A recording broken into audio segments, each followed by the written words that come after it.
कभी कभी अपनों की ही नज़र लग जाती है। राधा बिटिया तो विदेश में है, बड़ा ही हीरे जैसा दामाद मिला है।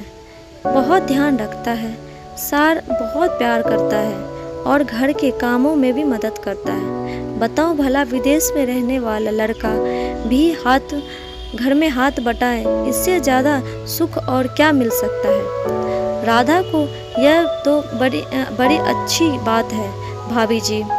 लड़की को अच्छा ससुराल मिल जाए तो माँ बाप को आधी परेशानी तो ऐसे ही खत्म हो जाती है। और विवेक कैसा है, उसकी भी तो शादी को 1 साल हो गए हैं।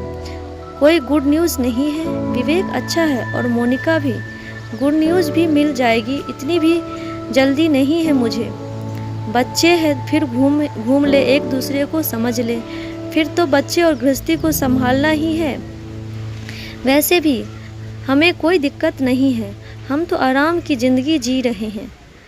जब से मोनिका आई है तब से व्यवसाय में भी बढ़ोतरी हुई है। विवेक को अभी समय कम मिल पाता है, काम से ही थक जाता है ना बेचारा। भाभी जी ये तो है, पर जितनी जल्दी पाँव भारी हो जाए तो उतना अच्छा रहता है, वरना फिर कुछ न कुछ दिक्कतें आने लगती है। व्यवसाय का क्या है, काम तो लगा ही रहेगा। अच्छा मैं फ़ोन रखती हूँ, लंच का समय हो गया है। मोनिका बहू आवाज़ लगा रही है। यह कहानी है एक परिवार की, जहाँ सास सरिता, ससुर विमल, नवविवाहित बेटा विवेक, बहू मोनिका रहते हैं। उनकी छोटी छोटी बेटी राधा विवाह 3 साल पहले एक NRI से हुआ था। सरिता जी की आदत है दिखावे की, जो भी कुछ होता है वो सोशल मीडिया पे बताना, स्टेटस पे अपडेट करना, सहेलियों में भी बढ़ा चढ़ाकर गुणगान करना। हर चीज़ में वो शो ऑफ भरा रहता था। उनके मुंह से जब शब्द निकलते थे तो सिर्फ अपने रुतबे और ऐशो आराम पर ही टिके रहते थे। जब उनको जान गए थे कि वो उनकी आदत है और व्यवहार, तो पीठ पीछे उनकी हंसी बनाते थे। अब हुआ यूँ कि मोनिका गुड न्यूज़ देने वाली थी।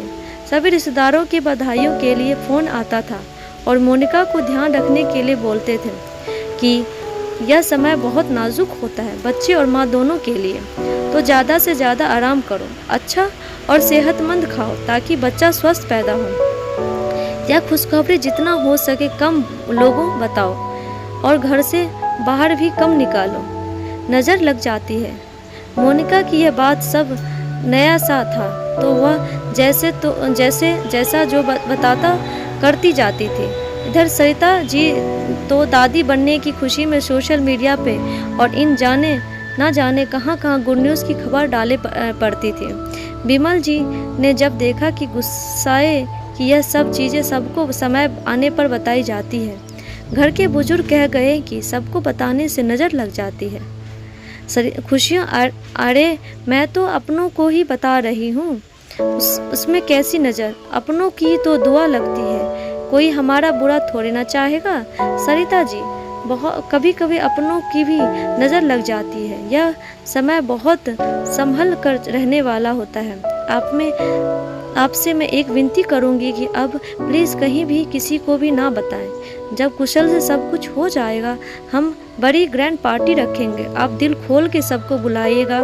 सरिता जी ने मुंह बनाते हुए कहा, ठीक है आप कहते हैं तो नहीं बताऊंगी अब, लेकिन पार्टी बहुत बड़ी होगी। समाज के सभी लोग, रिश्तेदार, दोस्त, कोई भी नहीं छूटना चाहिए। आखिर हमारी भी कोई पहचान है इसमें। सरिता जी के लिए समय तो जैसे कछुआ की चाल से निकल रहा था, जो हर बात सबको बताती थी। अब वो बड़ा मुश्किल था। मुंह बंद रखना एक दिन जैसा हुआ, इसका डर विमल जी को सता रहा था। कपड़े के गोदामों में आग लगी, उनका सारा माल जलकर खाक हो गया और विवेक को व्यवसाय में बहुत बड़ा नुकसान हो गया। उसने घर के कागज गिरवी रखकर तो काम आगे बढ़ाया था, पर सब खत्म हो गया। जो घर अपना था वो भी अब लोन में छिन गया। बहू का 8वां महीना चल रहा था। इस खबर से उसे भी सदमा लगा और वह हॉस्पिटल में एडमिट हो गई। सब मना रहे थे कि जच्चा बच्चा ठीक हो, बस ऑपरेशन करके दोनों को बच्चा लिया। मोनिका ने एक बेटे को जन्म दिया। सभी लोग बहुत खुश थे, पर दुखी थे। सरिता जी की तो जैसे दुनिया ही उजड़ गई। उन्होंने कितने सपने देखे थे, बड़ी सी पार्टी करने की, और अब सब धरा रह गया। हॉस्पिटल में एक कोने में बैठी सरिता जी खुद को कोस रही थी।